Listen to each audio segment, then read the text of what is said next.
Yeah. There's room on the front row if you're interested. Yeah, we do that. Crowd in. This is an unusual shoes. Carrot orange, nobody wanted them in a ginger.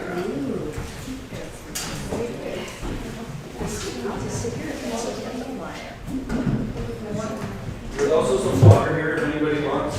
I'll put some more cups on top. Two more? Oh, yes. That. That's good. Glad it's not a crowd of over 250 over there. Yeah. Well, they said not to. Yes. That's a relief. That's Okay. yummy. So Blake, do you want me to hand any of these out now? Let's go ahead and do that. This is some of the things we'll be talking about tonight. Thank you. Whoops. I just washed my hands with sanitizer. I'll take the bottom. I'll use my other hand. Such a bad habit. I know it is, it's hard not to. Did you see that one of the, On the government, the yeah. government was saying, okay, wash your hands and don't touch your Don't face. touch your face. Okay, and then she goes like this and turns around and her nose. I know. It's like, okay. Such a habit. Old habit. Yeah.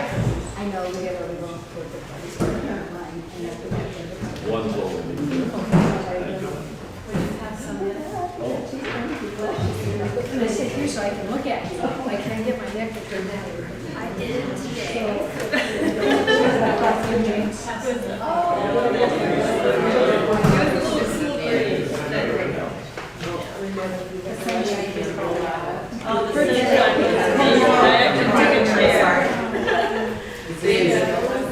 But nobody was. Yeah, I get it.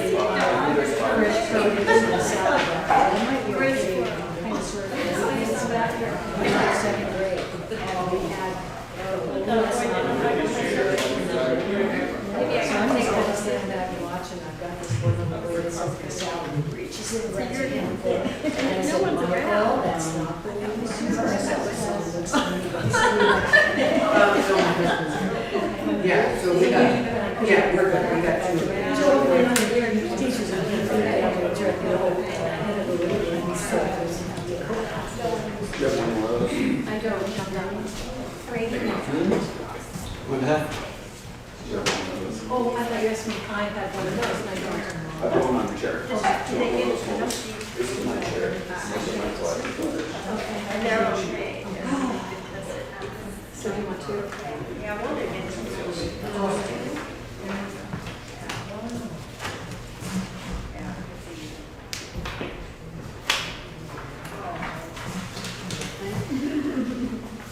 Okay.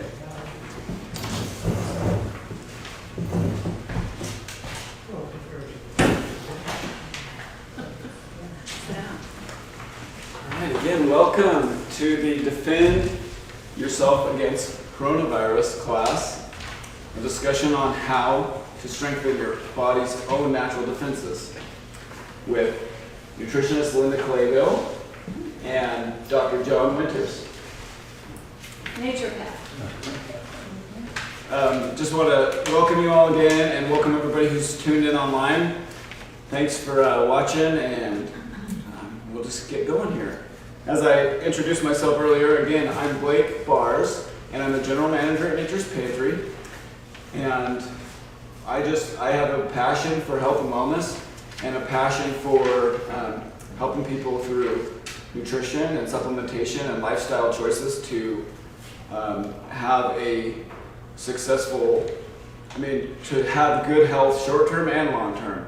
And I think you can build, that there's some fundamental building blocks to health that you can have that can give you a long-term happy and healthy life. Linda, could you just introduce yourself a little bit and tell us about you and what you're passionate about? I'm passionate about health. My husband and I had a nursing home for 16 years. We were nursing home administrators, and we just got tired of seeing people kind of at the tail end of their life and trying to help them get well. So we decided it was time, 1986, to open a natural food store. It wasn't popular back then in 1986. It took us a long time to build it, but through teaching classes and seminars and going around in the community, more and more people got interested in preventative health rather than health after they're sick. So our passion is preventing preventing things like coronavirus. But just the flu, we've seen so many people with horrible cases of the flu this year that aren't the coronavirus. A lot of people with other flus. So this whole idea of taking care of your body, no matter what comes along, is probably my passion. Let's just take care of our bodies, keep them healthy, and then no matter what comes along, you have a better chance. There's a couple of handouts. Did you get some handouts, ma'am? I got the handouts, so I just got up, trying to get as close as I can And to here. there is a chair right here. There was some juice. Is there any juice left back there? Is there any what? Juice. We have an immune juice. So John, why don't you tell me a little about yourself and what you did for a living and I'm retired now. Yeah. I'm a naturopathic doctor, and similarly, long ago I saw the wisdom and the complexity and the balance in nature, and it seemed that a lot of our medical system didn't understand that. So I, quite by accident, tripped into the naturopathic medical school a long time ago, and I was a paramedic then, and so I ended up going to school. I think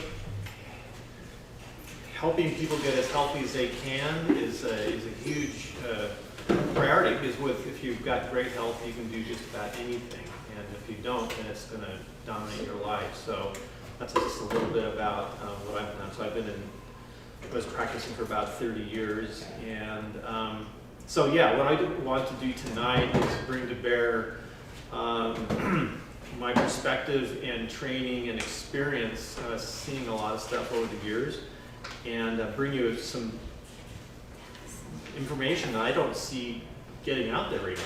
I mean, there's so much more you can do than just washing your hands. So what I want to do today is to try and hand over a lot of information that would be powerful for you guys. And I presume a lot of you are already doing a lot of things, which is why we're here. So we're going to go through a lot of stuff tonight as well. So. Right. Thank you. And thank you both for joining us tonight and being here to share with us your wisdom and your thoughts on this stuff. So I want to ask the audience, what do you know about coronavirus or COVID-19? Yes, what do you know about that? I read an article by an MD who started researching the coronavirus in 1970. He basically said that, and what the article says was that it was essentially the common cold virus, but COVID-19 is a strain which is new, and one which we don't have a lot of natural immunities to. And obviously, other thing right now, a vaccine, and we don't know a lot about it. He did say that the genetics or genes that he found in coronavirus, and as he followed it over the years, essentially he found them in SARS, he found them in all of those viruses.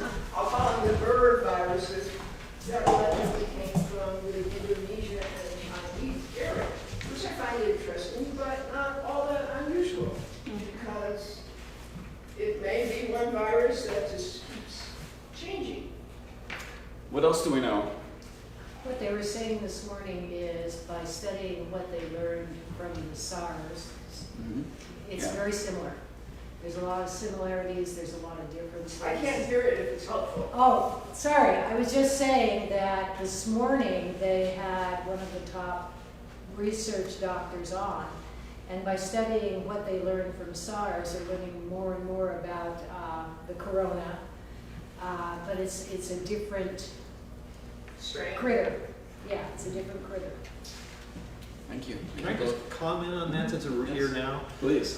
It's interesting. I was brushing up on some basic biology for tonight, and there's like millions of viruses out there. We are walking through a sea of viruses, bacteria, fungi. Your body does this every day. So in a sense, the COVID-19 is just another bump in the road. Your body does this routinely, and it's very complicated and bewildering to medicine. But again, your body has ways of dealing with this. And to me, it's very powerful to understand what the body is trying to do and help it do that. Because your body is far, far more sophisticated than any medical system, any drug, any vaccination. They all have some major downsides. And yes, we know it's out of millions of viruses, we've described or understand a little bit, about 5,000 of them. And the SARS and the Ebola, and they're just a handful of viruses. Most viruses are helpful to people or have no problem, create no problems with people. And it's true that the virus is just this tiny speck of DNA, of genetic information that's covered with a protein coat. And the outside protein coat changes, the viruses change that to dodge drugs and problems and all that sort of stuff. So you can have unending versions of a virus. So creating a drug or a vaccination for every virus that comes along is, to me, insanity. But so there's just so it's very complicated. There's these little tweaks in the outside coat that your body has to learn about, and when it does, it's permanently immune to that. So. And maybe we'll get more into that later. Yeah. I just want to comment on your comment there. Oh, that's good. Thank you. Appreciate that. So what else do we know so far? How is it spread from one person to another? Well, it's a little speck. You can imagine it's a very simple mechanical thing.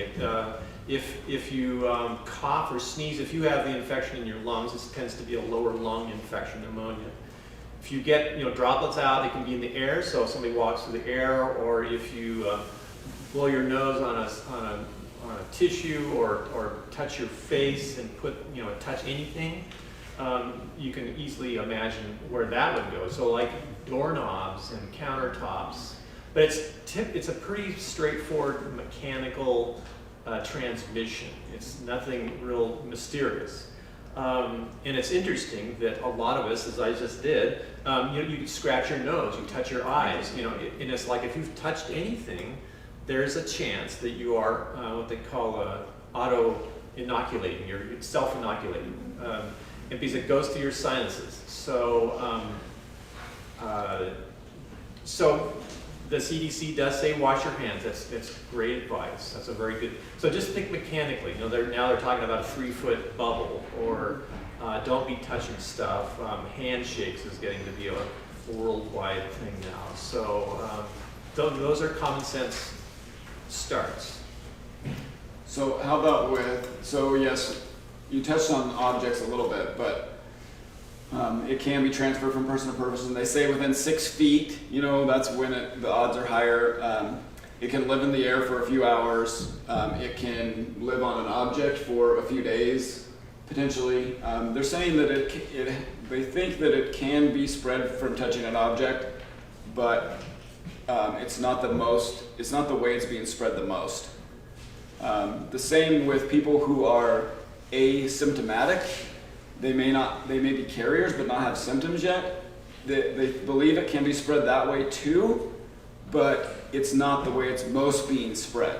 So it's most being spread by people in close contact, breathing in, or the droplets from coughing, respiratory droplets out of the lungs. So. And I just heard this morning from a medical doctor that's involved in the research saying that it doesn't like water. So like I'm always pushing, the number one thing on my wholeness flyer is stay hydrated. You're most susceptible when you're dehydrated. And it starts with a dry cough, and it likes dryness, and it doesn't like heat. So have a big glass of water in the morning and have it hot water with some lemon in it. I mean, all of these things make a difference. So stay hydrated. Number one thing to prevent any illness is to stay hydrated. And there's a number of things we'll get into, Yes. daily habits and lifestyle here shortly. So how about the incubation period? How long between when someone gets infected are they contagious? Or no, how long from when they're infected to when they start showing symptoms? John? A couple of days, I believe, or 2 to 14 days. right. So you could start showing symptoms after infection as soon as 2 days or as late as 14 days after. So the testing is, you've heard a lot about the testing. The CDC that rolled out a test that didn't work. They withheld testing for a long time. Testing, I would just comment that for you, the individual, testing has no value. I mean, it's not going to change how you're treated. It's not going to change what you do. Testing is good from a public health standpoint. Like, where is it? Who's got it? You know, where is it going? How fast is it growing? But even conventional medical people wouldn't treat you differently. Naturopathically or naturally speaking, you can be fairly specific in what you're treating. And along those lines, it's an interesting comment. A friend's daughter is in Bend, and she had a lot of suspicious symptoms, and she was sick, and she went in. She was not allowed to see her provider. They wouldn't see her. The community health center would not see her, so she had to go to the ER, which is different than what I had heard. But so she went to the ER, and they basically treated her for her symptoms, probably antibiotics and steroids or something pretty generic.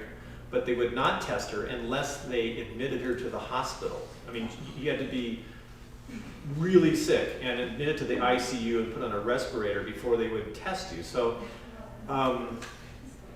so I'm not sure what the thinking is there, but if they suspected a virus, yeah. antibiotics wouldn't do anything. Well, that's true too, right? But That's often, that's the placebo to send you home. well, and for you can't folks, just go, if you're sick, you can't just go and ask to be tested. Well, that's my yeah. understanding. And how long ago was that? It's Yesterday, oh wow. Well, they were in running Bend, along or with today, in chest Bend, tube yeah. yesterday, Yeah. according to the news. What's that? I'm sorry. In Oregon, they ran out of the kits Oh, okay, to yeah. test yesterday.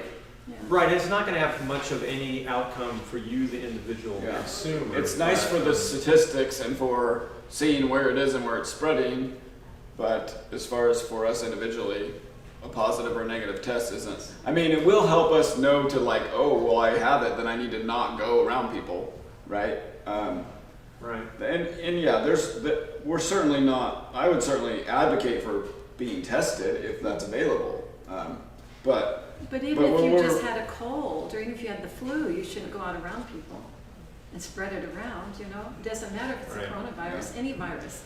You shouldn't go around people spreading Right. it if you have it. So let's touch on the symptoms. As far as what the CDC is saying, there's just really three main symptoms: is fever, cough, and shortness of breath. Shortness of breath is going to be the more severe cases. Do you want to touch on the symptoms a little bit and how? Sure. Yeah. So a pretty significant fever, 102 or so, I'm guessing. I don't know what they're exactly saying there. Okay, so and then shortness of breath. So it's not sinuses, it's not neck up stuff. So that's helpful. So if you've got sneezes and you feel crummy and aches and pains and the sniffles, that's not coronavirus. Viruses, that family of viruses do that, but this particular strain, COVID-19, goes to the lungs. So what that means is you could get a wet cough or a nagging cough. It's deep in your lungs. You might feel achiness. You might feel short of breath because your lungs are half full of fluid or something like that. If you have a stethoscope, you get consolidation. You can hear crackling, or you can not hear breath sounds where they should be. So, and that's potentially a problem because lungs are really important, and if they fill up with junk, then things start to go wrong. And so yeah, like that's why deep breathing and hot and cold water and drinking, and there's all sorts of things we can get into to treat pneumonia. I mean, in my practice, I would routinely treat pneumonia without drugs, obviously watching carefully, but it can be done, and you can do it. So we're going to get into that. So yeah. Yeah, thank you. I think they're saying about 80% of people who become infected have very mild symptoms, and about 14% are having severe symptoms. And then there's about a 3% mortality rate so far in the US. The flu, the seasonal flu, according to the CDC website, it's about 0.1% mortality rate. So this is obviously 3% mortality rate is quite a bit higher than the seasonal flu. I think Dr. Winters brought out a good point that if people are only getting tested who are being admitted to the hospital with severe sickness, then then we don't know if this percentage is maybe a little heightened or a little Skewed, for sure, skewed. Yeah. But, that's interesting stuff, and I love that stuff. But again, for you, it may not really matter. Because an elderly person with the flu, the plain flu, admitted to the hospital often dies. Right. So the numbers, Well, not often, but it's possible. Right, right. And I think it's important to just note that since October of 2019, so just a few short months ago to now, to the end of February, somewhere between 20,000 and 50,000 people have died from the flu. So, and then with the coronavirus, we have about 36 deaths so far in the US. That's as of today. I heard on the news tonight it's 44 now. Okay, so 44. that might have been, I might have had it's up. earlier in the Things day are changing data. here. But compared to the regular flu, So there's a lot to be seen. This is pretty new to us. I don't know when the first case was reported in the US. Was it like 2-3 weeks ago? January. Well, that was when they first started showing symptoms, I think, Oh, okay. maybe. So that could be as early as January. So we're 2 months. Yeah, not And- long, yeah. Is there any data on the information of those that have died? Did they have compromised immune systems? That's a great question. Because are the people that died are the ones with low immune systems or have a compromised immune system? The rest of the healthy people are There's- just getting the yeah. symptoms and getting well and being fine. Is there any? Well, back when it was 36, I heard there was nobody under 60 that had died. So, Yeah, young kids are spared. 36. It'd be hard to assess immunity. Yeah. And I don't think a conventional doctor would go there, but what you have heard is asthma or pre-existing conditions like diabetes, lung, Or they said- COPD, lung. So if your lungs are already weakened and get hit, which is why you can do a lot to strengthen your lungs. Vitamin A especially, and lobelia and deep breathing and inhaling. There's some specifics we get into, exercise, and you can also do things to just infect or improve your general and your specific immunities to this virus. So yeah, I'm in a danger group. But I don't feel vulnerable. But Yeah. yes. Yes, sir. So, what's your opinion of Mediterranean oregano? I've had good experiences with it. I don't know. Oregano is a great antimicrobial, and I don't know about specific Mediterranean. All of the That's okay. oregano that we sell has helped people through the years fight off all kinds of viruses. Many years ago, I got Mediterranean oregano because of listening to a doctor on how you could cure a lot of things with it. We carry it. And what I would do was buy two different kinds. One of them was 100% and the other one was 50%. The 50%, you could put it on your hands and put it under your nose. And you never got sick and you never had to worry about it. If you did, there's no parasites or anything. Right. Get close to you with that Mediterranean oregano. Yeah. So I'd shake hands with people if I was at big meetings, but I'd rub my hands with Mediterranean oregano Yeah. first. That way, if somebody was sick, I wasn't gonna worry about it, and I never did get sick. then you're helping yourself and them. Yeah. They just So- thought you were Italian. So just to I smell clarify. like a pizza sometimes. Just to clarify, as we'll be using antimicrobial quite a bit. It means it's antiviral, antibacterial, and antifungal. Are those maybe the top three? Right. And I was, again, for tonight, I was reading, and I had a guy I knew that I respected said that with plants, they're interesting because as life, they're complicated and they're sophisticated and they do far more things. I mean, we're just learning about what's, golden seal or echinacea. They do a lot of different things. They help your immune system see the pathogen. They help it move, the cells move toward the pathogen more quickly. They've studied this. They help it engulf the pathogen more quickly. And, drugs couldn't imagine doing that sort of stuff. So the plants are a really good way to go, and it just basically helps our own defenses work, do what they do better. So that's a really good way to go. Yeah, that's very good. So what do you think? What do you two think? Should we be freaking out? Are we already? I'm not freaking out, but I've taken oregano oil one a day in the winter during cold and flu viruses for probably 20 years, and I have never had the flu, any kind of flu. So, and I don't make sure it's Mediterranean. I even take some that's grown in Utah. So you're not freaking oregano. out? Is it just because of oregano? I just do prevention, We always should be washing our hands when we touch doorknobs or going to bathrooms or shopping carts. We all should wash our hands. It's just something we forget to do, but we all should be doing that. It's a good reminder. We all should be staying hydrated, and we all should be eating good and taking certain herbs that are preventative. And certain vitamins, zinc, especially for men. Zinc is fabulous to take zinc. It'll kill the virus, even if you've already been exposed, it will kill the virus. Absolutely. How about you? Dr. Winters are you freaking out? I There's can't too tell. many. Are you freaking out? A while back, I was kind of taking it pretty lightly. I'm not taking it so lightly anymore. No, don't take it lightly. Right.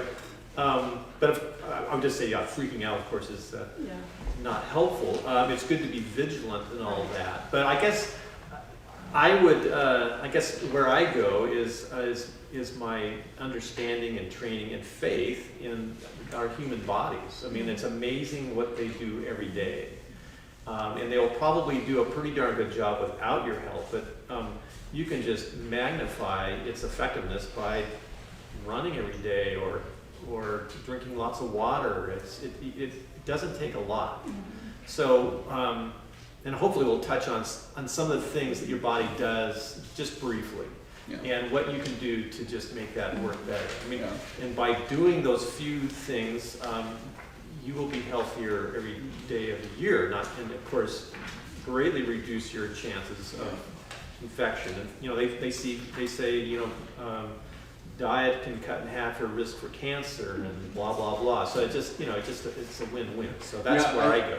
I think that's an interesting point. And just wrapping up what we know about COVID and its infection rate and the consequences to our population so far. I think they said people are definitely susceptible who have pre-existing conditions, so high blood pressure, diabetes, asthma, lung conditions, just poor health generally, low immune stance to begin with. And they're saying people who've had pneumonia, quite often, a lot of people get pneumonia every year, they should be extra cautious.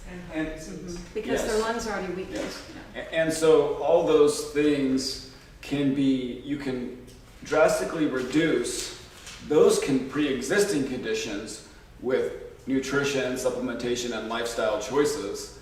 And that's really, not only will these things help you combat this virus and stay healthy, and everything else, but it will just give you a good immune stance from the beginning and promote long life and health as well.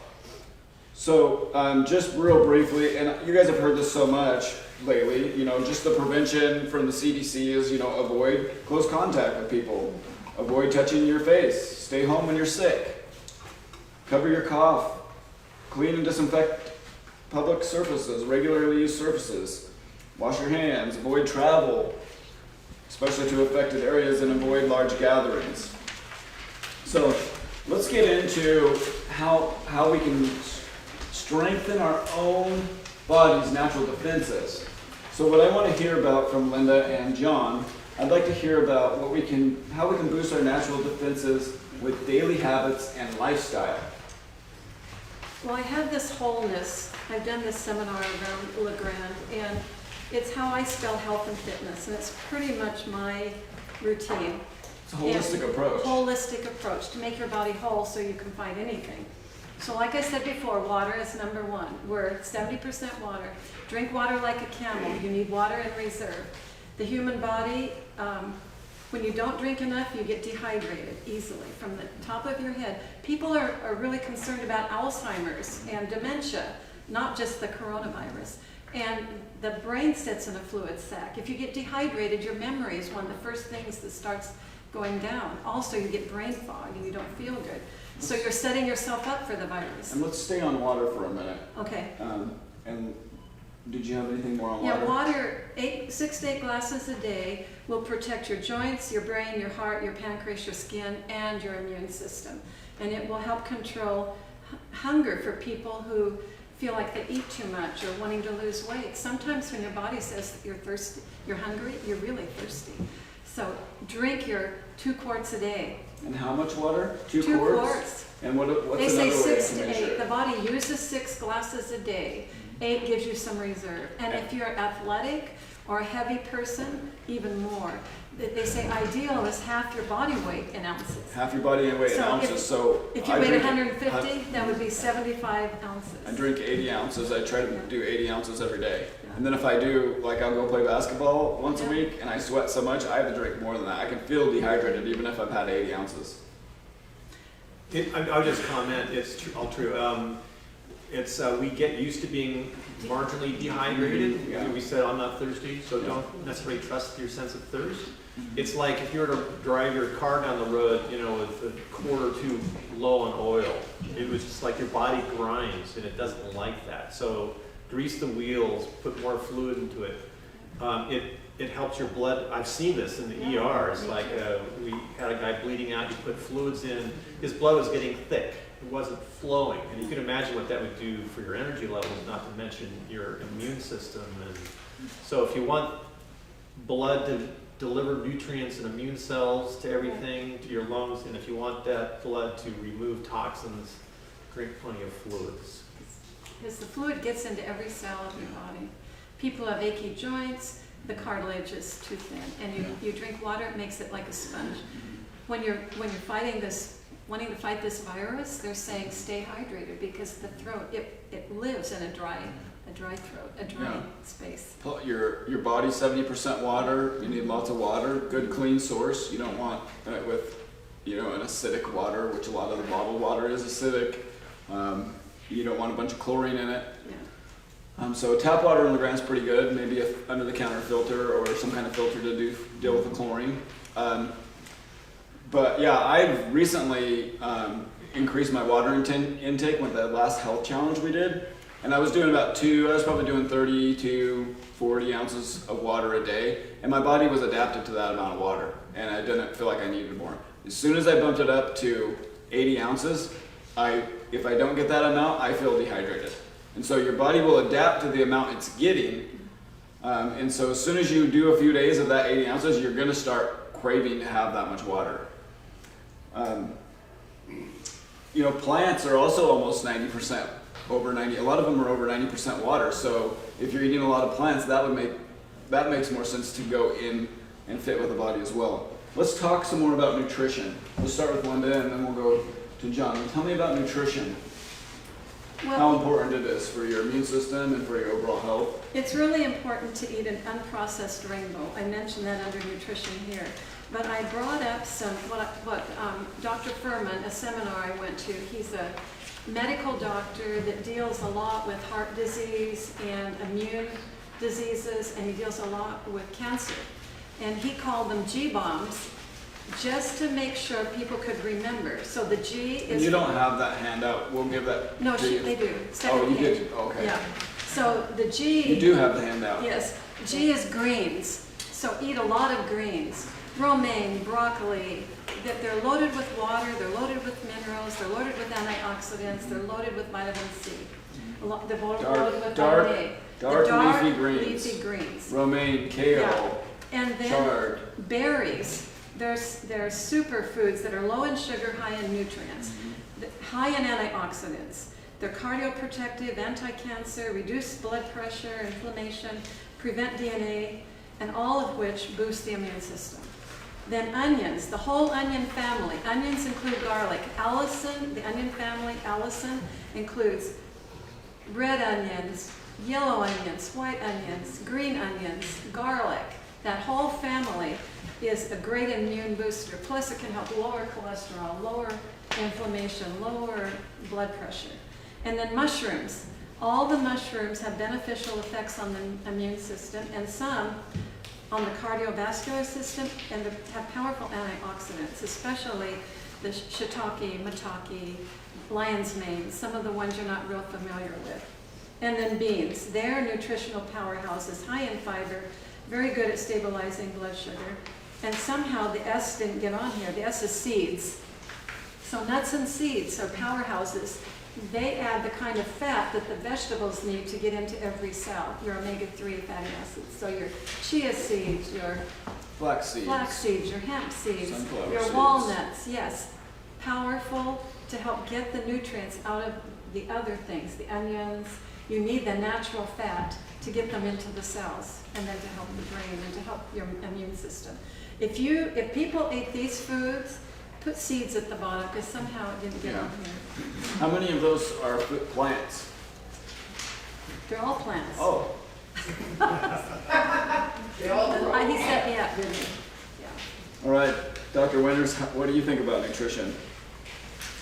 Over the years, I get lots of questions about diet and nutrition. I don't like the word diet because it implies rules and stuff, but your body is a sophisticated machine that, and if you feed it right, it will function and feel a lot better.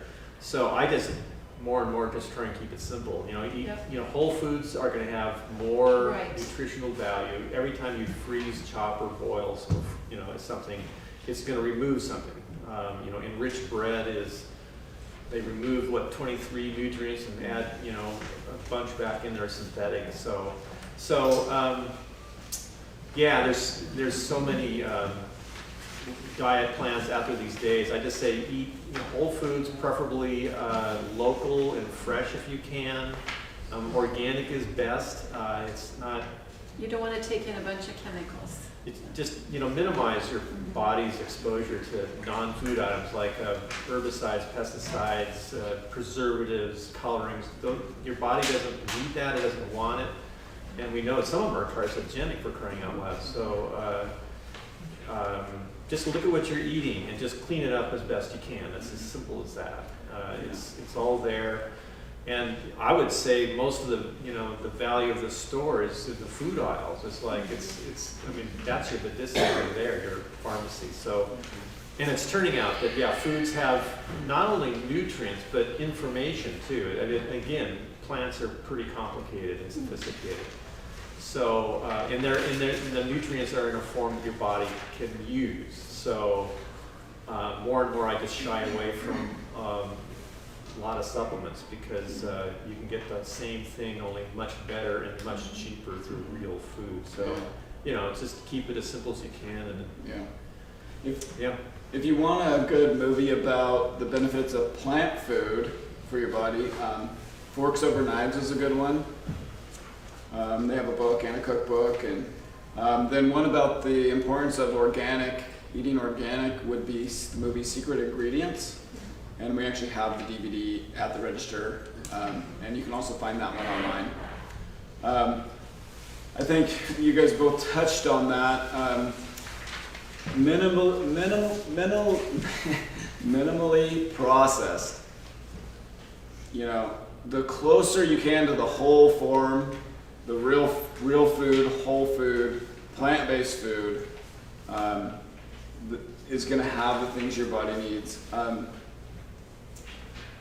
wasn't 100% sold on the whole organic, non-GMO thing until I saw the movie Secret Ingredients, and then I realized that Roundup was created as a industrial drain cleaner, and when it came out the other end, it killed all the vegetation, and so they realized, let's use it as an herbicide, and they modified it and tried to use it to just kill weeds and not the crops.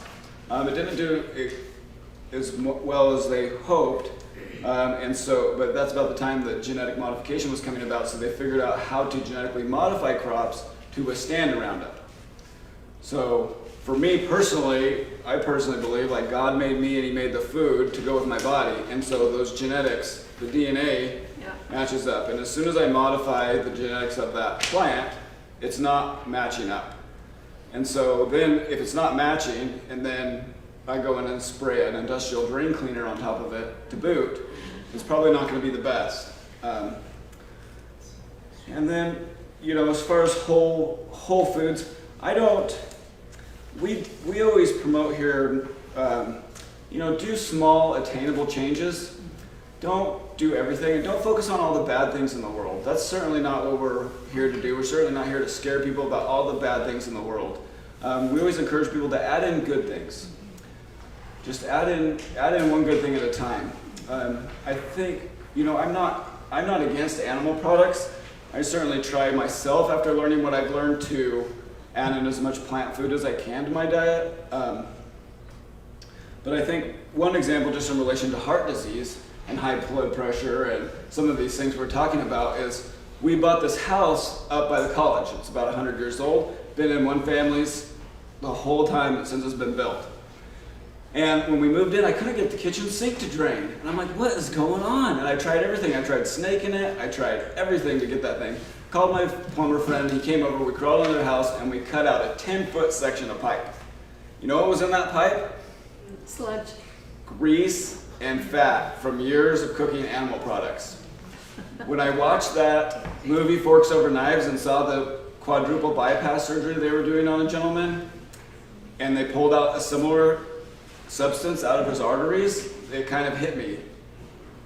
I think that in this day and age, we figured out how to ingest more we've figured out how to ingest animal products at an unprecedented level that's never been seen before in human history. And now we've spread it to other regions of the world. And so we're starting to see a lot of not only animal products, but processed foods. You know, my grandfather was actually a vegetarian, and he died of heart disease. But he ate French fries and Snickers, and you know, so it's not. So it's balance. Balance. Yeah. And so, you know, I just encourage people to, you know, like Linda and Dr. Winters have mentioned, you know, as many whole plant foods as you can add to your diet. You know, even if it's just one piece of fruit a day, if you're not getting that much, start with one piece of fruit per day and one vegetable per day. If that's where you're at, let's just start there. Let's start simple. Let's do something attainable. Yes. Well, he said eating the whole food. So I love these, but you kind of have to cook them. So Right. but I've heard that baking them works. Yeah. Is baking better than boiling them? A lot of times a little cooking or steaming releases the nutrients, especially with woody plants, yeah. Okay. Right. I'm sorry, Dr. Myers, go ahead. No, go ahead. I was just going to say, I had a Netflix show recommended to me that solidified my belief in a plant-based diet. It's called Game Changers. Arnold Yeah. Schwarzenegger, Jackie Chan were the producers, and it talks about professional athletes and aging athletes and recuperating Eating more athletes. plant food. Yeah, The Game Changers is a really good movie that talks about some UFC fighters, NFL players, Arnold Schwarzenegger's in it, talking about how they've benefited from a But whole also food the plant-based diet. history, because our teeth are not set up to be carnivores, and the gladiators, their name translates into barley crunchers. Yeah, So, yeah. Netflix. Yes, that's a really good one. It's a good I one. enjoyed that one. I probably, Okay, anything else on nutrition? well, I probably would, especially in the wintertime, advise that we cut our sugar down. Because the sugar will kill, our little fighter army is the white blood cells. And sugar kills the white blood cells. So you don't want to eat a lot of something that's going to kill your little fighter army. So make sure that you don't overdo sugar. Have, you know, a treat once in a while. But there are a lot of people who have a lot of sugar every meal or give their kids a lot of candy. And that kills their little fighter army that's trying to fight off these viruses. It cuts down on the amount of white blood cells they have to fight. Do you know more about that maybe than I do? But I know sugar is a lot of sugar. I'm talking about white refined sugar. I'm not talking about fruit. Okay. Well, sugar can hide in a lot of places, and Yeah. you know, conventional. Beware. It's in a lot of processed foods automatically because people have figured out that our natural cravings are sugar, salt, and fat. So they get a reuse. And additionally, just briefly, sugar messes with your blood sugar levels. It elicits cortisol response and messes with your insulin levels. And that starts to interfere with, you know, processing fats and, you know, constricts your vessels and builds on more fat, and it just does a lot of the wrong things. So it's not just the sugar and the white blood cells. It's stressful on your body. Your body is not built to deal with this stuff, and it just kind of makes everything go in the wrong direction, metabolically speaking. Yeah. Speak in simple terms. I was just zeroing in on the viruses. Yeah. Yeah. But the Yeah, whole for sure. body suffers. Yeah, I've experienced that with sugar myself. Okay, let's go to sleep. Let's talk on sleep a little bit. Let's go to sleep. Let's go. Okay, well, yeah, it's okay if you have to. We won't turn the camera on you. On the wholeness, there is a little blurb at the bottom about not burning the midnight oil, keeping kind of a regular routine that keeps your body healthy, you know, with drinking your water, eating a good diet, getting your regular sleep, having a circadian rhythm, because the body's programmed to heal and repair itself during sleep. And so if you stay up late and you have to get up early and you're averaging 3 or 4 hours of sleep a night, it's hard for the body to do the repair it needs in order to fight off these viruses and bacteria that invade us. Do you have more to say What about do you that? think about sleep, Dr. Winters? I'm sorry? Do you sleep a lot? Yeah, I sleep a good 8 hours or so, and I'm really pretty healthy. So sleep, Me too. more and more I've been learning about sleep. It's not like your body's doing nothing. It's like your muscles take 20-30 minutes to rest up. But then there's your neurological system, there's your immune system. In your deep levels of sleep, your body, your brain puts out growth hormone, which is very healing. And so sleep and your brain, memory, it compartmentalizes and organizes everything that you've gone through in that day. So sleep is a very active, important time for your body. It's not just passive laying there. So that is an underrated, precious part of your life that most of us don't understand, and it's almost the single most important thing you could do to get healthier, physically and mentally and emotionally. So cut yourself a little slack, and that sleep time is precious. So if you have a noisy spouse or a dog or whatever, deal with it, because you need to sleep, and sleep and your health is the highest priority. So if there's something in your way, just address it, and you're doing that for your sake and everybody's sake around you, because when you wake up in the morning rested, it's a whole lot more fun for everybody. So that's just a little bit about sleep. But can you get too much sleep? Yeah, you can. Yeah, and it's like you don't want to sleep too long in the day, because again you have these cycles.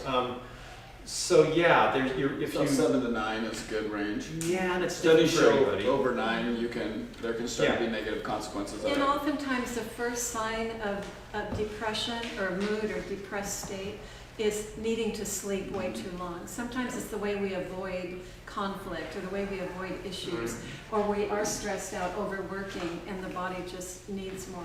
So if people sleep 10 or 12 hours and they're adults, we probably should go get a physical. But I have to tell you a quick little story. I won't take very long with it. A 99-year-old woman came in the store wanting to know if we had some herb she could buy to have more energy. I mean, she's 99 years old. And I said, what do you want a pill for energy for? She said, I get up at 5:30 every morning. This was in the summer. and I work on my garden while the air is cool. Then I go in and I fix my breakfast. I do my laundry, my clothes, my housework. I eat lunch, and at 1 o'clock, I'm tired. And I said, take a nap. You're 99 years old. It doesn't hurt to take a half hour to an hour nap. So these people that go to bed at 10 or 11 like her and wake up at 5:30 and work. She was still working, 99 years old. So she ate good, she had her own garden, she drank plenty of water. We went over everything. I said, take a nap. Allow yourself a nap. Sleep is very, very important. She lived to be 102. Yeah, she lived out in Union. She had this great big old house and an acre or two, and she took care of most of it all by herself. Her husband died when he was like 95, and 6 or 8 years she lived by herself. So, great, thank you so much. And now how about fresh air and sunlight? Let's start with Dr. Winters on that one. She Was had- there a she had question? question. Well, before you get on anything else, an old remedy, like gargling with salt water at night, maybe Dr. Burns addressed, because salt actually kills certain things, so, what, is there something to that? So you're asking if you gargle with salt water, it might kill the virus? No, not Okay. necessarily to be specific, but Keep it just healthy. as a general Health practice. Right. preventative. Yeah, it's saline, salt breaks open cells, so it's in general very toxic to living cells. Your mucous membranes in your throat are protected, but so yeah, that's a great idea. With the COVID, you're not going to probably have a sore throat, but with the cold or the seasonal flu, you have a sore throat. But yeah, salt water's Yeah. fine for Yeah. sore throats, and yes, it does work. And it's kind of like honey works for infections on the skin because of its osmotic, pressure that it creates. So you're saying that the COVID, because it goes to the lungs, it will go immediately, does it not? That's what I get trapped understand. in your mucus? It's gotta. You would think. I think it goes through the sinuses, but I don't think I haven't heard of any upper respiratory issues. I've been trying to get a grip on. It seems to be Well, specific. I guess I'm wondering, from the time that Right. virus actually come in contact with you, there's some time frame for it, Right. from when it touches you to where it hits you. Right, but your first symptom, I believe, is going to be more like a cough or a A fever. dry, It's not they going said to a dry cough is no mucus, a Yeah. dry cough. Well, yeah, it'll be a cough. It may or may not have liquid, Yeah. but yeah, I'm not hearing about upper respiratory. But yeah, I would assume that it travels down that way. And Did you have would have something to some- say, Deb? Yeah, when I watched Fox News approximately a week ago, there was a gentleman got off, one of those cruises in the Atlantic, and he came home to Omaha, about 65. I didn't ask his age because he was on TV, but he began developing what I would call a minor cough, and he described, a little sneezes and a little coughies, and he described what he said was the beginning of a cold, and he thought, well, I was on that stupid cruise, maybe I should go to the University of Nebraska Medical School, and so they tested him, and sure enough, that's what he had. And he's talking to the news people behind glass, so we know he has it in quarantine. What he described was the beginning of what I would call, from my standpoint, the common cold. Yeah, I saw the same gentleman talking on social media, and he said that he had been quarantined for a few weeks, and they hadn't let him out yet. But he had to test negative for like 2 days in a row or something. But he said it was a fever. He had a really high fever of like 103, and it went from just like nothing, and then snap your fingers. He had a fever, and he had a dry cough and sneezes, and he wasn't. But he really, other than a little bit of a cough, he had no symptoms left I from call it. it the beginning of the cold. Yeah. Okay, well, let's keep moving here. With most colds and stuff, they say you're contagious, 3, 4, 5 days. Yeah. But this virus, you're contagious longer. It can be a few weeks, up to a few weeks, it sounds like. I heard up to 38 days, but that is an extreme case. They're also saying it can be contagious before you come down with any symptoms. So this gentleman could have been around a dozen people before he even had the cough and could have been spreading it. But you have to be, like Dr. Winters was saying, in close contact. It's possibly 20 days or more. It's Yeah. possible. I think we're still learning about this, but you know, Yes. it's just another one of the thousands of millions of viruses out there. So it's going to be Right. quite similar, but and so from your body's perspective, it doesn't care what the diagnosis is too much, but And what Okay. we want to share with you are just ways to avoid it. Okay, Take let's care of yourself. touch on. Let's start with Dr. Winters on fresh air and sunlight. sure, sounds kind of trivial, but actually, sunlight is high in UV, full spectrum light, which we do not get indoors. And as a photographer, I was struck by how much more light is outside than inside. Just like 50 times. It's just a huge difference. So, getting out in full spectrum light allows your skin to make vitamin D. It's good for your brain. It suppresses melatonin, and which is good, and during the day. And fresh air, it doesn't have viruses in it. And going through the forest has clean air.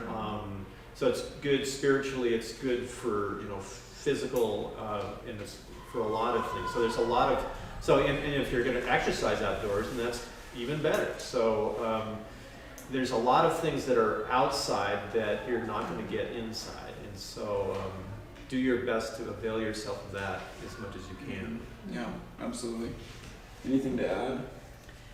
Quick Well, one. I just like to tell people when you are outside, whether you're walking, exercising, whatever, breathe deep. Get that fresh air down into the lungs, because then it gets into the cells of your body. We tend to exercise and be shallow breathers, so just make yourself Yeah. breathe deep. I think there's some benefits for mental, emotional health there as well, and we can certainly aid or help defend ourselves Right. against illnesses and diseases, starting in the mind. And if we can, if that can help, then all the better.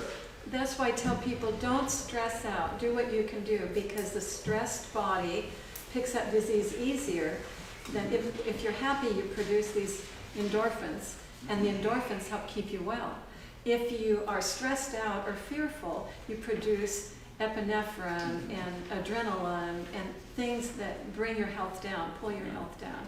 So be happy, joyful, laugh, read upbuilding things, because that helps your immune system. Absolutely. Do you have anything to add on how? For gosh sakes, The mind. don't get stressed.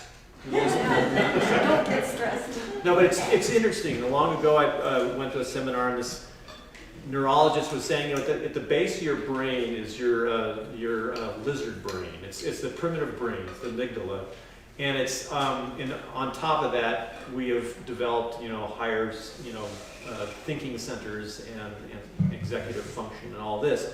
But it's your lizard brain that's in charge of survival, and it's interesting. It's asking one question, and it's looking around and taking all this data, and it's asking itself, "Am I safe?"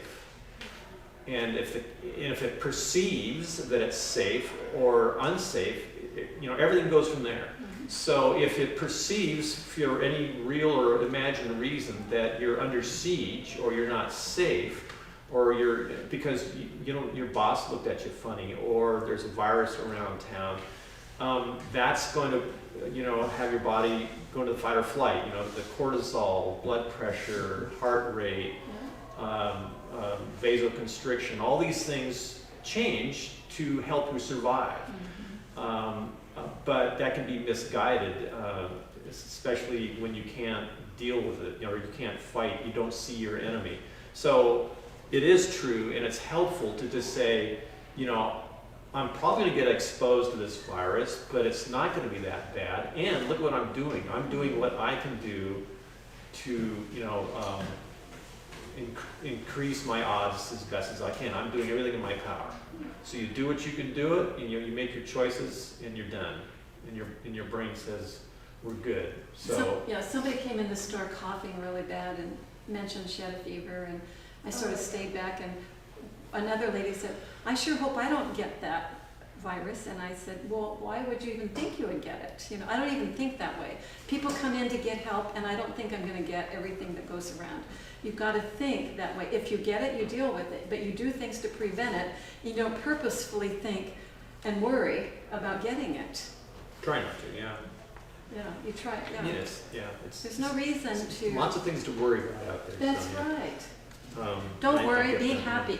Yeah, I think I saw this Sage advice.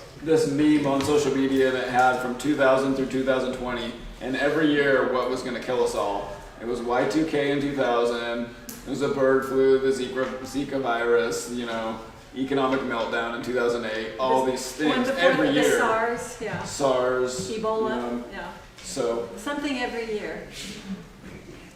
I mean, I think it's good to keep this in perspective of all the viruses and bugs and disasters to have hit mankind. I think, you know, we need to have some perspective and not And You know, take good care. have some toilet paper, but you don't have to buy all that Walmart has. They're out. Yeah. They're out. The shelves are empty. Yeah, the shelves are empty. Yeah, we do have some left for a limited time. I just want to interject. Deep breathing is Yeah. underappreciated too. When you breathe in, what it does it's a negative pressure in your chest. Your chest opens, it sucks in air. Well, it also sucks in blood, so that's a huge pump. So deep breathing pumps blood through your whole system, and not only oxygenates and deals with the acid-base levels and clears your brain and all that good stuff, but it moves blood, and moving your blood is just huge as far as, I mean, you could eat a great diet, but if you're not moving those nutrients around. So drinking water and breathing and exercise move your immune system around, and that's huge. Yeah. Every morning I go feed my horse, I practice the deep breathing in the cold. It's amazing how when I do that, I can feel it clear down here. Yeah. The Good. cold air, because it's really cold out. Yeah. It's like when you're normally breathing, it's just kind of like right Yeah. here. Yeah. So yeah, it makes a big difference when you take deep breaths. It can go all the way down. And I just recently listened to a scientist, a biochemist, and he was saying that just like out in the forest, in the woods, the trees take in carbon dioxide and put off oxygen.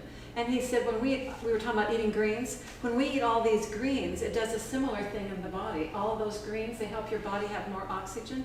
So you're breathing deep and you're eating good food, and it all works together to oxygenate your body, he was saying. I mean, he was doing the chemistry of it. I'm just giving you a brief overview. Yeah. So eating the greens also help oxygenate your body along with the deep breathing and get that blood flow out where it needs to go. I think deep breathing helps you relax. And on the note of stress, Dr. Wenders had brought up an interesting point in our last class about eating stressed, and how when you are in that fight or flight, your blood goes to your limbs and you're ready to go or do what you need in your brain so you can think and react, and it goes out of your gut. And so if we're eating on the run or eating in anxiety, that we don't have the blood in our gut to help digest the food and absorb the vitamins and minerals we need properly. So it's important to relax and eat, breathe, don't just inhale food, try to inhale some air too. Slow down, enjoy it. Don't be, run, it's like between one appointment or the other, or on your way, or having a deadline and eating as fast as you can. Try to take time and relax. Okay, let's move right along here. Now what I want to ask you to, Dennis and Linda, I'm so used to saying that. Linda and Dr. Winters, how can we treat and prevent infections and viruses like pneumonia, or infections like pneumonia and viral infections naturally? How can we treat and prevent these things naturally? So, I think we could just go through the list, but I don't want to spend a bunch of time on all of them. I want you to spend time on the ones that maybe your top 3 to 5. Well, we've already hit the top 3 to 5. But in Andrographis cereus, Oh, zinc. okay. So Dr. Winters, what do you, I would say a good run in the morning is one of the best things, and hydration and sleep. So I would just do that. If I had reason, and I wouldn't treat anything unless I had reason to take the next step. So if I, know that I come in contact with somebody who's really sick, or if I'm going into a really bad situation, and or if I'm feeling run down, or if I've been overdoing it, if I'm feeling I'm at high risk, then I might intervene. Then I might start to treat stuff. You don't want to just take stuff for no reason. So golly, vitamins and minerals are good preventives. If I had a personal medical history of anything, if I had asthma, I'd be extra careful, and so on. If I were to get a lung infection or something like that, then I would go with licorice and lobelia and vitamin A.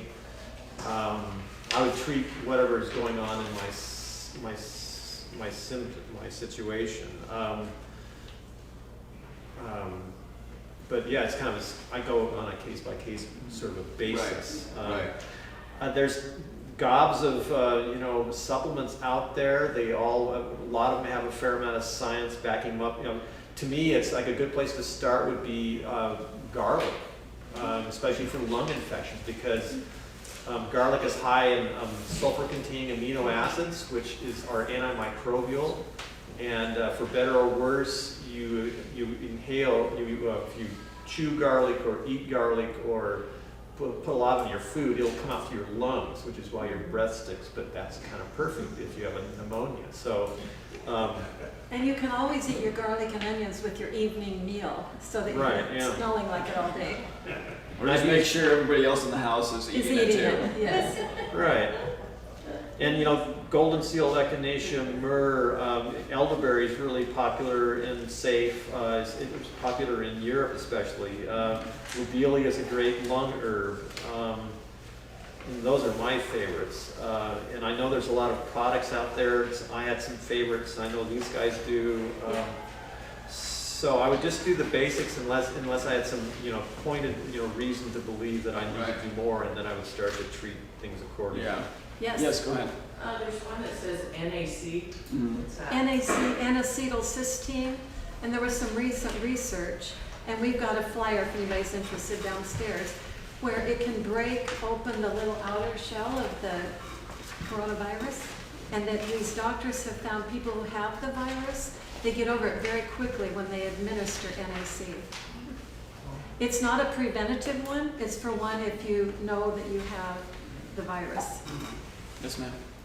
Well, a lot of these things are okay for adults, but are there any suggestions for children as Yeah. well? Absolutely.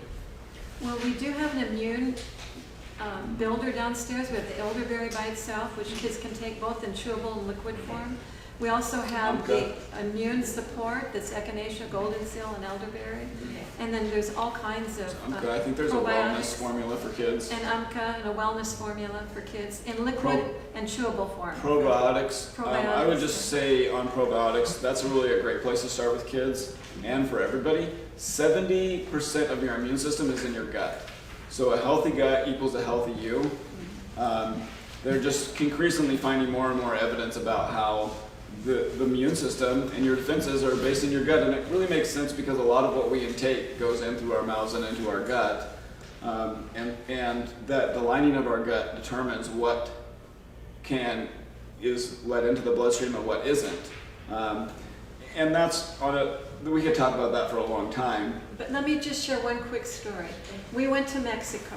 Dennis's mom and dad were in their upper 80s. They'd never been, so we took them to Mexico. Bob, Dennis's dad, and Dennis and I took probiotics before we went because we knew we were going to be around some foreign bacteria. His mother rolled her eyes and said, "I don't take pills." 4 days down there, she got a horrible case of dysentery and had it for the rest of the trip, spent most of the time on the toilet.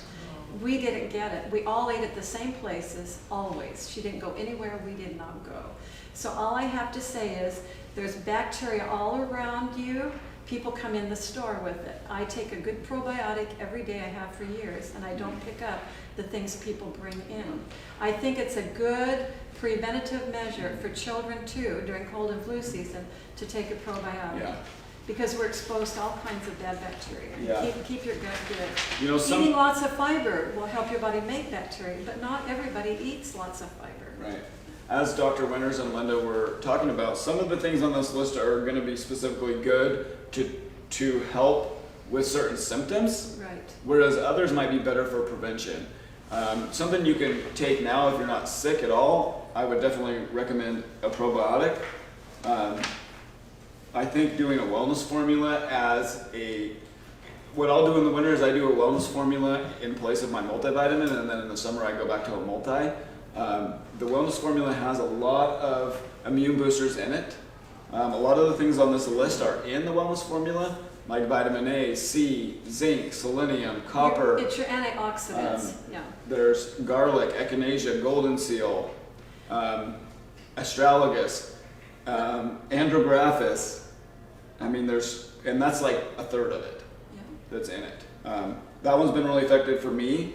Once I start feeling sick, I up the wellness formula. I do a couple, with every meal, I do 3 times a day. And I also, if I start feeling that, I'll do oregano oil. That's the one that's effective for me. I know there's a lot of everything on here is a good immune booster, and I think different things work for different people. Personally, I feel like whichever one you pick, if you just do a lot of it, it can really help. And that's if you feel something coming on. Just for preventatively, what I do, I take vitamin D, because it's known that most people are low in vitamin D, and I take a probiotic and C. I take D, C, and a probiotic faithfully. Yeah. You were talking to me about vitamin D earlier. Right. Some years ago, as a scientist in Australia asked the question, why, what's flu season about? And, do viruses, migrate to Australia in June and come back north in the northern hemisphere in our winter? He thought it was sunlight, and then he's some other scientists in the meantime have really shown that vitamin D levels are huge. I mean, the vitamin D is central to immune function, and in the northern hemisphere, you have to be, south of Oakland to get enough UV light to make enough vitamin D. So we're probably not getting enough vitamin D, and we're probably not eating polar bear lizards or livers and such. So we're not getting enough in our diet. So a few thousand IUs of D every day in the winter is huge. I think that's been very effective for a lot of people. There's vitamin D receptors in every cell in the body, so we know it's important. And if you don't get it all winter, something's going to go wrong. And the RDA is like, I think 400 or so, but I think 2,000 minimum. My experience around here, most people do well with 5,000 IUs. And it's good to get a blood test just to make sure you're not out of, it's possible to take too much. I've never seen that, but so take a lot of vitamin D, and that's maybe all you need to do. Yeah. Yes. I have a question about licorice and lobelia. Doesn't it have to be careful with lobelia? That you have to be careful It is. too much. And It's specific to certain remedies. It's not just something you take preventatively. It is pretty strong and pretty harsh. But yeah, I usually use it in a lung mix, like with get other mucus out. capsicum and other things as well. But yeah, lobelia is really good for pneumonias. so how do you know? Is there a certain amount that you shouldn't exceed, or? Oh, there is, and I certainly don't know what that is offhand. What I did, as a doctor, we took a lot of classes in botanical medicine, but more and more I would just punt. I would trust Ed Smith, who owns Herb Farm, which I believe you carry. Yeah. So it's a great brand. You can get it easily.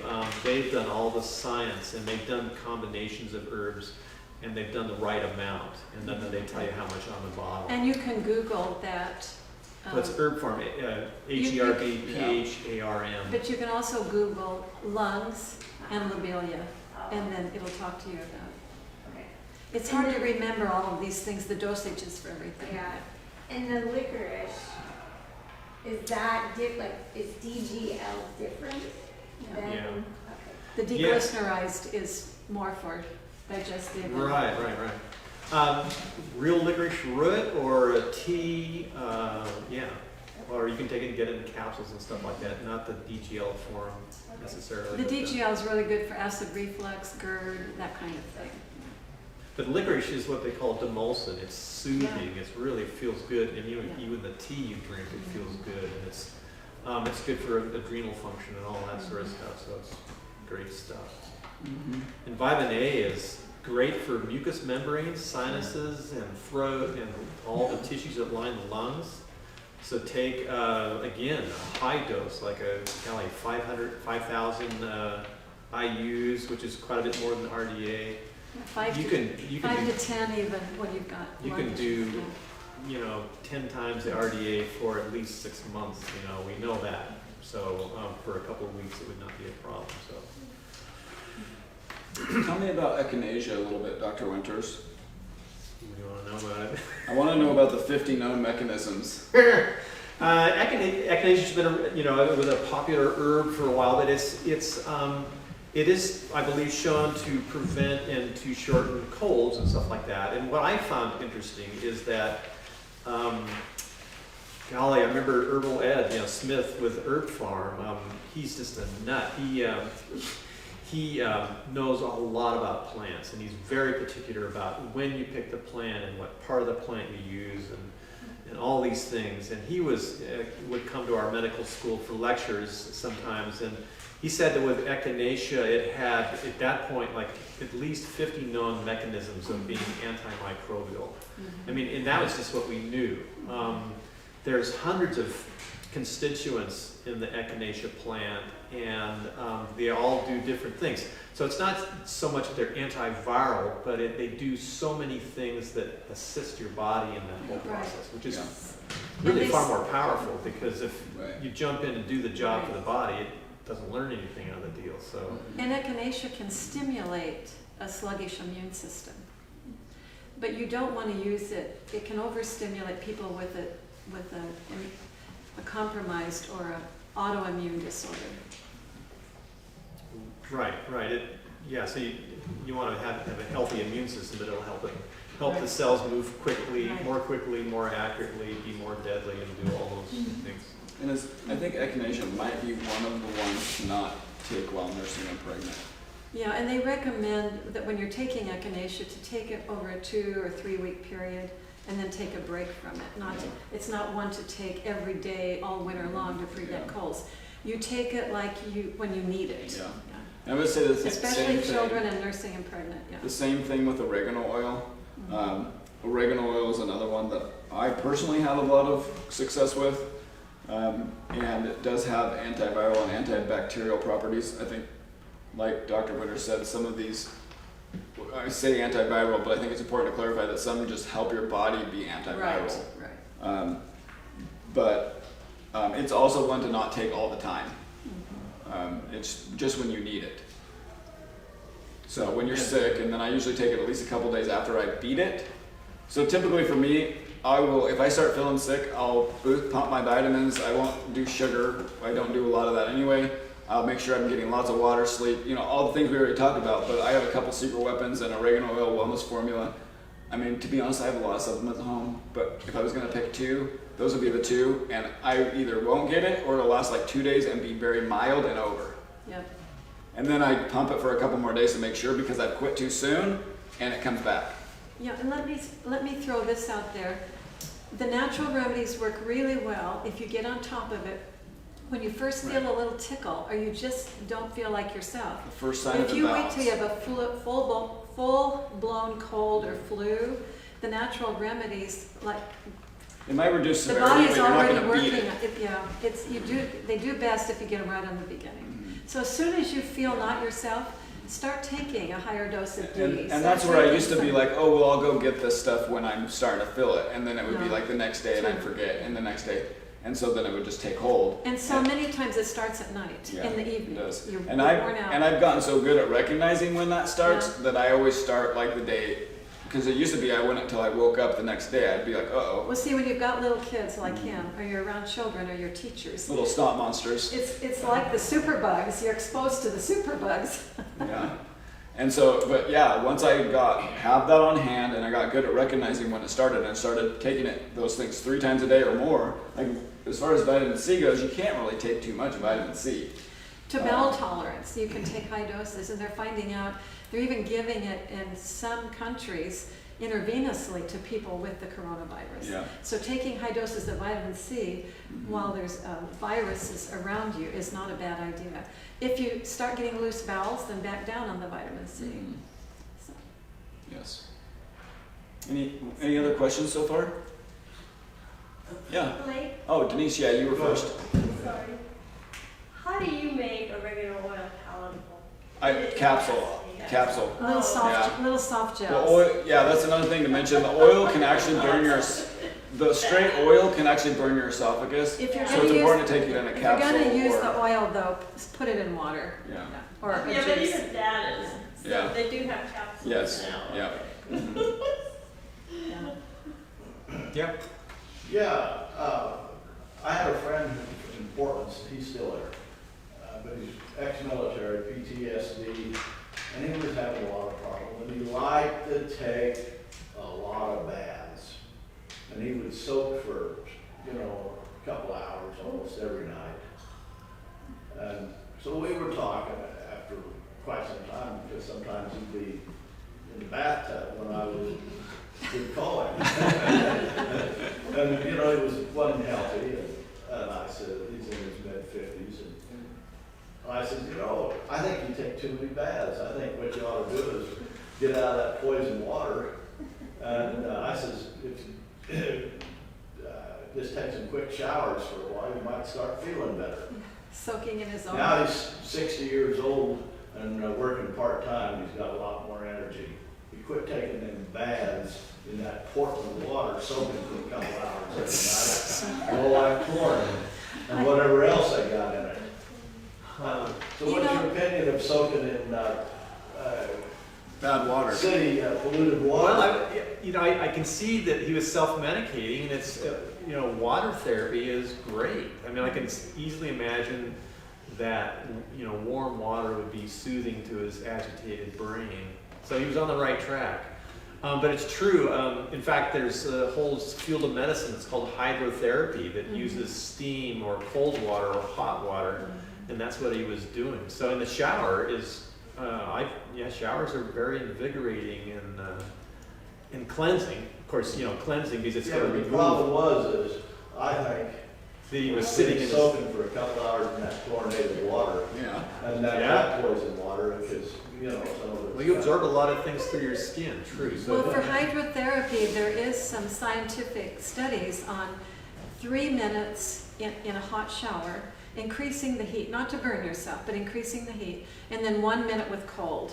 So a 3-minute shower and 1 minute, and it increases your white blood cells by I forget how many percentage. I want everybody to do that tonight. I'm telling you, I've done it, and you just like scream, because you turn the hot completely off and you have just cold. And it really does get your immune system going. But it also got kills. We won't be doing a live stream class on that one. We'll just take your word for it. There's some countries where they soak in the hot tub and then they roll in the snow. Same idea. But it might be clean water. yeah, Yeah. definitely clean Clean water. water. And it's true. The hot-cold Yeah. contrast is the baths shower. Hot Contrast cold bath. shower is great Right. for thyroid health. Right. And as you can imagine, the hot brings blood to the surface, whereas the cold constricts, and that's just like you're creating a huge pumping action. So it's very therapeutic. And take a hot shower, get warm. You're not getting chilled, and then blast it with cold, and you will feel a lot. Tell me about the wrapping yourself in a cotton sheet and a wool blanket, and then I also want to hear about the cold, wet socks. Yeah, right. So more hydrotherapy, and I like hydrotherapy because it's free, it's cheap, it's safe, and it's available to everybody. You don't have to buy any expensive drugs get a prescription. So, fever therapy can be really helpful.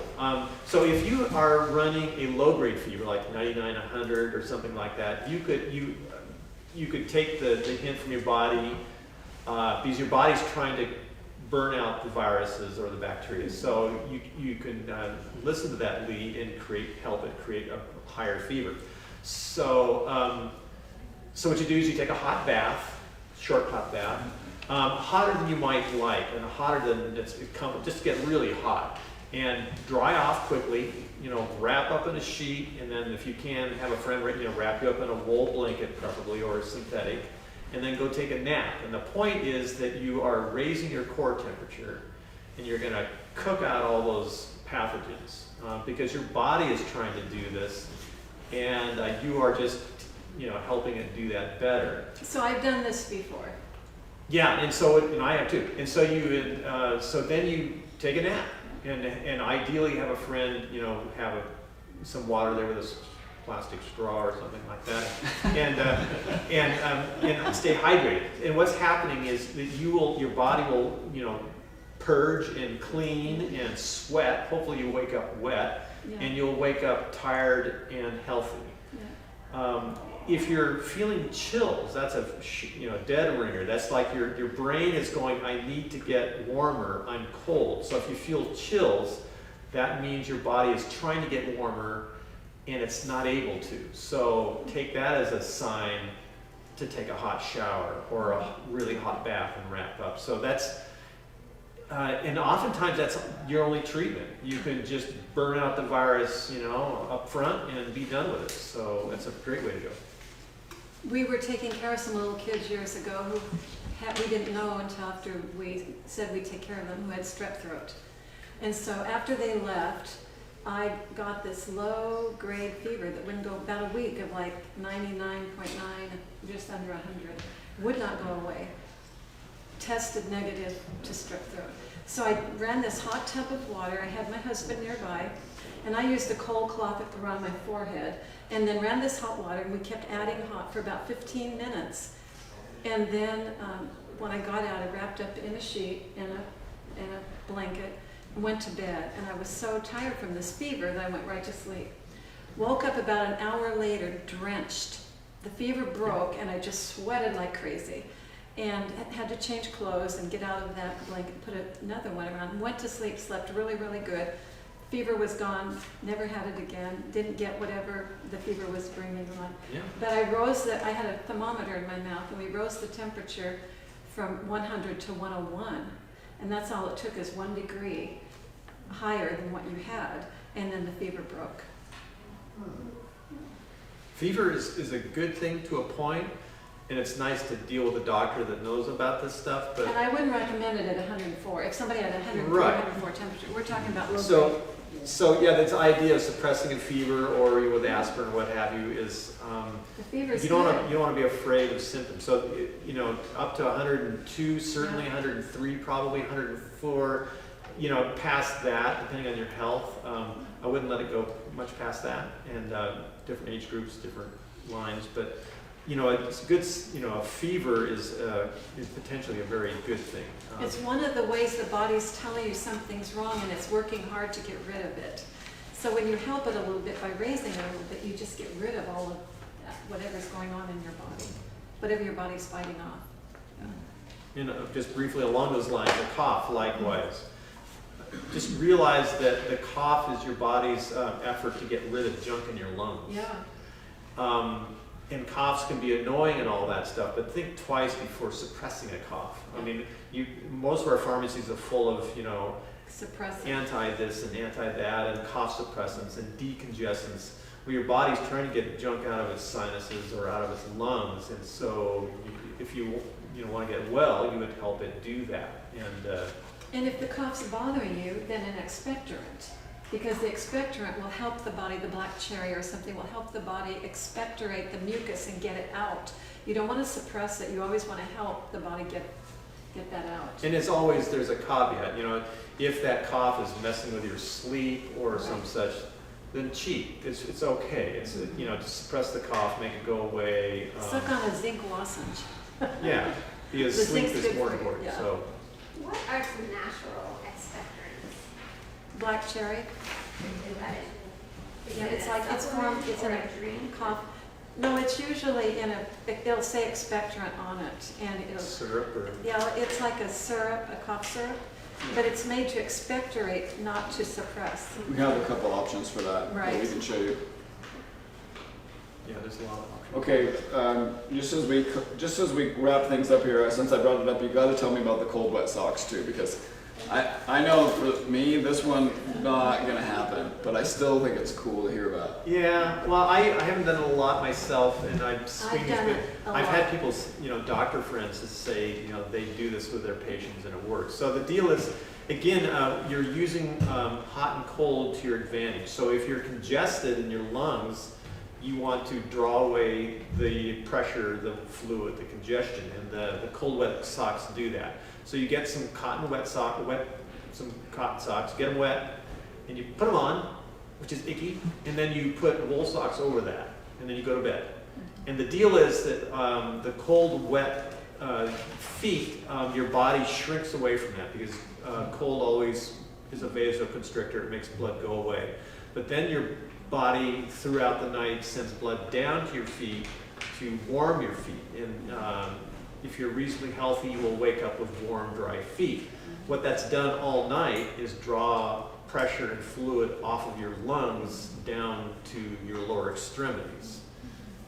So that's just one way that we use hot and cold to our advantage. And so I've heard it works, but I haven't done it a lot myself. So. Another good one, really works, we used it with our children, is you'll take like a handkerchief and get it wet, wrap it around your child's throat or your throat, and then a wool sock around that's dry. Sometimes I would even put a little cellophane over the wet handkerchief and then the sock. And it's like the cough would disappear. The body would draw it out, and the next day they would be Brings fine. blood to that area, which is. And we've done it so. across the chest, like a wet cloth across the chest and then wool over it. And the body, it's amazing what he's talking about. The body, more circulation and more healing. We could do a whole So, seminar I think- on hot and cold and on water therapy, so We can move on. better close it up. I would say sauna. Out of all those options, I'll do a sauna. Similar idea. Sweat it out. We used to go with my friends. We would build saunas in the woods, and we'd do these hot saunas, and then we'd jump in it was actually Upper Grandmont River, and Cold water. Cool. that was it. I'd actually had colds that I did a sauna, and it was like gone. Yeah.